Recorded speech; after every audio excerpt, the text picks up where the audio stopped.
ప్రజలందరికీ మీ భారతీయుడి నమస్కారం.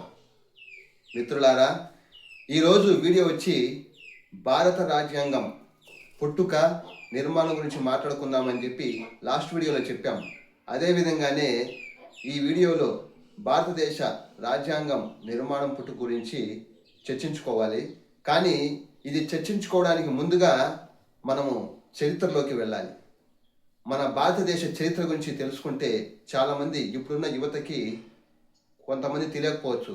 మనమందరము స్కూళ్ళలో చదువుకున్నాం, కానీ అదే కాకుండా మనము దాన్ని నెమరు వేసుకుంటూ దాన్ని తలుచుకుంటూ వారిని కీర్తించినప్పుడే మనలో ఉన్న ఆ ఐక్యత భావం పెంపొందుతుంది. ఆ ఆలోచనతోనే ఈరోజు మీకు ఈ చరిత్రలోకి వెళ్ళి మాట్లాడుకుందామని చెప్తున్నాను. బ్రిటిష్ వాళ్ళు 1858లో అప్పటి నుంచి వారు చేసిన సామాజికంగా ఆర్థికంగా దోపిడీలు ఒకటి కాదు, రెండు కాదు. కనీసం మనిషికి స్వేచ్ఛగా మాట్లాడే హక్కు లేదు, స్వేచ్ఛగా నిరసన తెలిపే హక్కు లేదు. అలాంటి చట్టాలను తీసుకొచ్చారు. విధ్వంసకర పాలనకు వ్యతిరేకంగా అమృత్సర్లోని జలియన్ వాలాబాగ్ శాంతియుతంగా నిరసనలు తెలుపుతుంటే దానికి బ్రిటిష్ సైనికాధికారి మేజర్ జనరల్ డైర్ అనే అతను బ్రిటిష్ సైనికులను కాల్చమని చెప్పారు. ఎవరిని? శాంతియుతంగా చర్చ జరుపుకుంటున్న మన భారత ప్రజల్ని, అక్కడున్న నాయకత్వం వహిస్తున్న నాయకుల్ని. అలాంటి వాళ్ళప్పుడు ఆ బ్రిటిష్ సైనికులు వాళ్ళని దారుణంగా తుపాకులతో కాల్చి చంపారు. అందులో మహిళలు ఉన్నారు, పిల్లలు ఉన్నారు, వృద్ధులు ఉన్నారు. ఎంతోమంది, వేల మంది గాయపడి ప్రాణాలు కోల్పోయారు. అప్పుడే ఉప్పెనెల అగ్ని శకలై పైకి లేచింది. మన భారత స్వాతంత్ర సమర సంగ్రామం వాళ్ళ నుంచి పుట్టుకొచ్చిన వారి నాయకులు మహాత్మా గాంధీ, నేతాజీ సుభాష్ చంద్ర బోస్, భగత్ సింగ్, రాజగురు, సుఖదేవ్, లాల్ బహదూర్ శాస్త్రి, జవహర్లాల్ నెహ్రూ, సర్దార్ వల్లభాయ్ పటేల్, రాజగోపాల్చారి, బాలగంగాధర్ తిలక్, ఇలాంటి ఎంతోమంది మన జాతి నాయకులు వారి పోరాట పటిమ యోధం వల్ల మనకు 1947లో మనకు స్వాతంత్రం సాధించి పెట్టారు.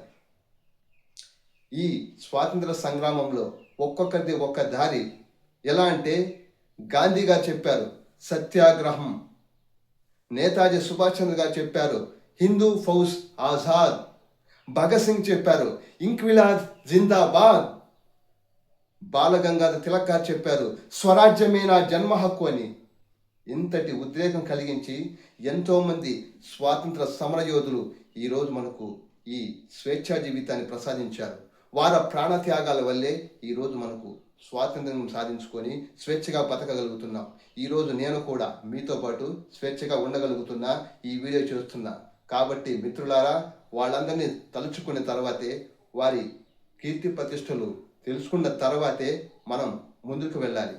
ఈ ఆలోచనతోనే ముందుగా నేను ఈ వీడియో చేయడం జరుగుతుంది. భారత రాజ్యాంగం ఎలా వచ్చింది, ఎలా సృష్టించాలనే విషయం వరకు మనం ఈ వీడియోలో మాట్లాడుకుందాం.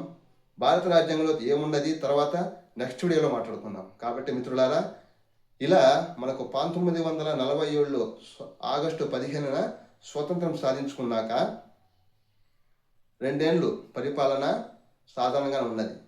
ఇప్పుడు మనకు ఒక క్వశ్చన్ వచ్చింది, ఇట్లు రాజ్యాంగం రూపొందించుకోవాలని. ఒకటి, బ్రిటిష్ రాజ్యాంగం తీసుకోవాలా, లేక భారతదేశానికి ఏదైనా స్వయంగా రాజ్యాంగాన్ని తయారు చేసుకోవాలా అనే ఆలోచనలో నాయకులు, మేధావులు చర్చించుకున్నప్పుడు దీనికి మనము ఇన్నేళ్ళు బానిసత్వం నుంచి విముక్తి కలిగింది. ఇక నుండి మనకు మనమే స్వతంత్రంగా ఒక రాజ్యాంగాన్ని రూపొందించుకొని అమలు చేసుకుందాం అనే ఆలోచనతో ఒక భారత రాజ్యాంగ పరిషత్ కమిటీని ఒకటి వేశారు. దేనికి? రాజ్యాంగ నిర్మాణానికి. ఆ రాజ్యాంగ నిర్మాణానికి పరిషత్ కమిటీ వేస్తే అందులో 7గురిని సభ్యులుగా చేర్చారు. వాటికి చైర్మన్గా నాయకత్వం వహించారు మన బిఆర్ అంబేద్కర్ గారు. వారి మేధస్సు, వారి చతురస్య, వారి అణగారిన వర్గాలకు వారు చేసిన పోరాటం, సమానత్వం, వీటన్నిటిని దృష్టిలో పెట్టుకొని ఆ రాజ్యాంగంలో రూపకల్పన జరగడం జరిగింది. 1949 నవంబర్ 26న ఆ రాజ్యాంగానికి ఆమోదం తెలిపారు. అట్లా ఆమోదం తెలుపుతానే అది అమల్లోకి రాలేదు.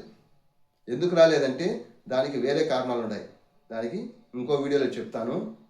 కానీ అధికారికంగా అమల్లోకి వచ్చింది మన భారత రాజ్యాంగం మాత్రం 1950 జనవరి 26న పూర్తిగా అధికారికంగా అమల్లోకి వచ్చింది.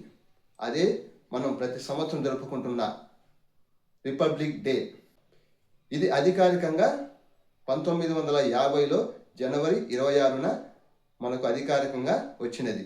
అంటే ప్రజల కొరకు ప్రజలే మనమై మనకు మనమే శాసనాలు రూపొందించుకొని మనకు మనమే పరిపాలన చేసుకునే విధంగా భారత రాజ్యాంగం ప్రజాస్వామ్యంతో, అదే ఇండియన్ డెమోక్రసీ అనే అర్థంతో భారత రాజ్యాంగం రూపొందించడం జరిగింది. ఇది మిత్రులారా, ఇప్పుడు తెలుసుకున్నారు కదా ఎలా రూపకల్పన చేశారు, వాటిలో ఇంకా ఏమేమి ఉన్నది అన్న విషయాలు నెక్స్ట్ వీడియోలో తర్వాత ఎన్నో వీడియోలు చేస్తాను. ఆ వీడియోలన్నీ చర్చించుకుందాం. మీతో నేను అవన్నీ షేర్ చేసుకుంటాను. మీరు కూడా అందరూ తెలుసుకొని మనకు భారత రాజ్యాంగం అంటే ఏమన్నది మనము అందరము తెలుసుకోవాలి. కాబట్టి మిత్రులారా, ఇంతటితో ఈ వీడియో ముగిస్తున్నాను. మీకు నచ్చితే లైక్ చేయండి, షేర్ చేయండి, కామెంట్ చేయండి. అలాగే సబ్స్క్రైబ్ చేయడం మాత్రం మర్చిపోకండి. మీ భారతీయుడు.